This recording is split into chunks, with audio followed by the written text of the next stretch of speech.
Now do the same thing to the sign. Targeting is online.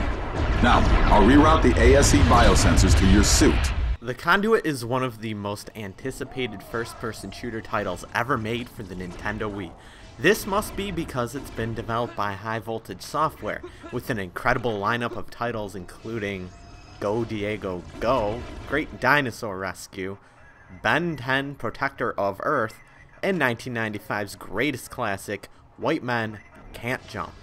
I know I was salivating with delight. In order to help promote this masterpiece, High Voltage jammed down our throats at every moment how this game could actually pull off bump mapping, reflection, and refraction on actual Nintendo Wii hardware. I know, I just about shit my pants too. Apparently this is supposed to produce results comparable to the 360 and PS3. Amazing! Except it was a total lie and it still looks like common sad as fuck Wii shit, although I will give it credit for having quite the edge on the original Star Fox.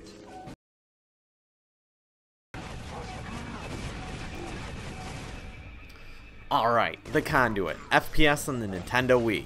Greatest genre in the world, Halo sucks, my ass is huge, and somehow GoldenEye is still a very pretty game. Alright, let's actually talk about this mess now.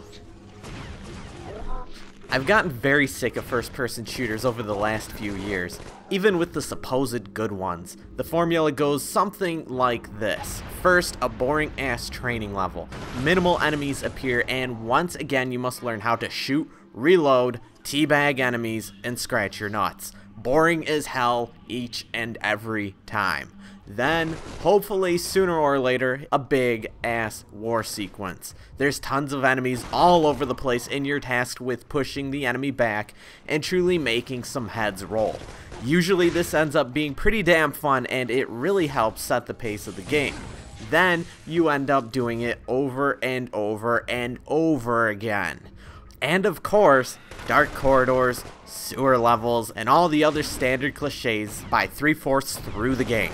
Even the best FPS games have become a pain in the ass to finish, as hardly any of them can manage to keep things fresh and interesting going into the 8th hour or so. The Conduit is no goddamn different. First all, yup, it's held back by the Wii's hardware. I am definitely not referring to the poor anti-aliasing that's going on. Yes, it's not Gears of War, but you'll live. What I'm talking about is this. The game is obviously inspired by all the great FPS greats that are currently out.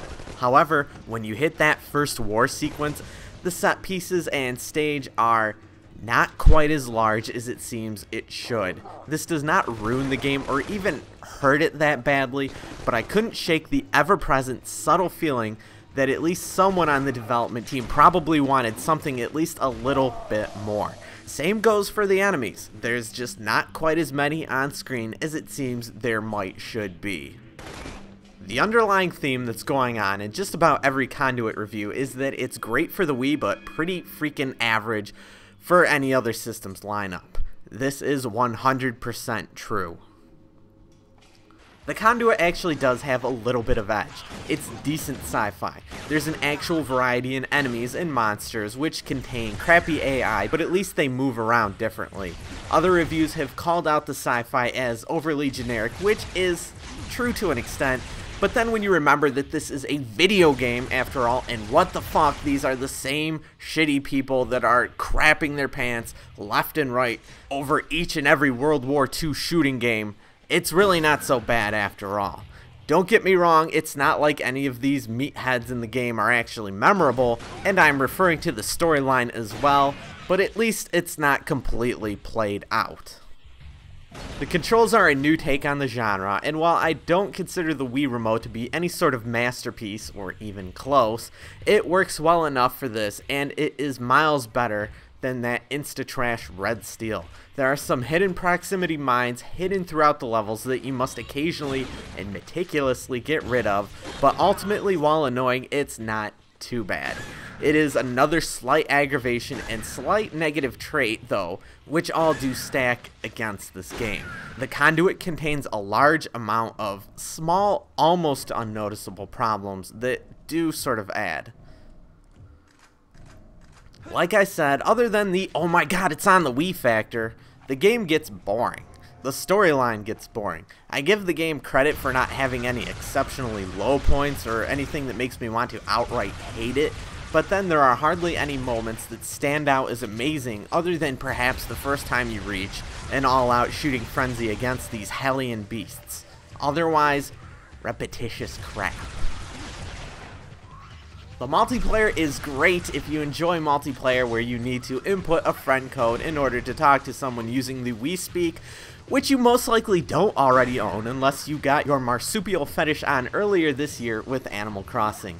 Nintendo has dropped the ball on this one, and I will say loud and clear that as long as it continues to plague Nintendo Wii games just because they all happen to have this same shitty necessity, I'm not going to eventually start ignoring it. It's still a problem, and it gets in the way of the ideal fun that I want to have, and that is just no good. The 8-year-olds who might unfortunately be playing this game be damned. There's a lot of people thinking that the Conduit is this incredible masterpiece cursed by a shitty cover design. There are also people that think it's very underrated because a few fanboys out there hate it. I'll say that it isn't quite as bad as it could have been, but then it's also not going to stop anyone from continuing that incessant rant on how video games just aren't as exciting these days. The Conduit really just isn't that exciting. It is a little fun though, pretty much average when stacked against entertainment in general. The Conduit for the Nintendo Wii receives a 6 out of 10.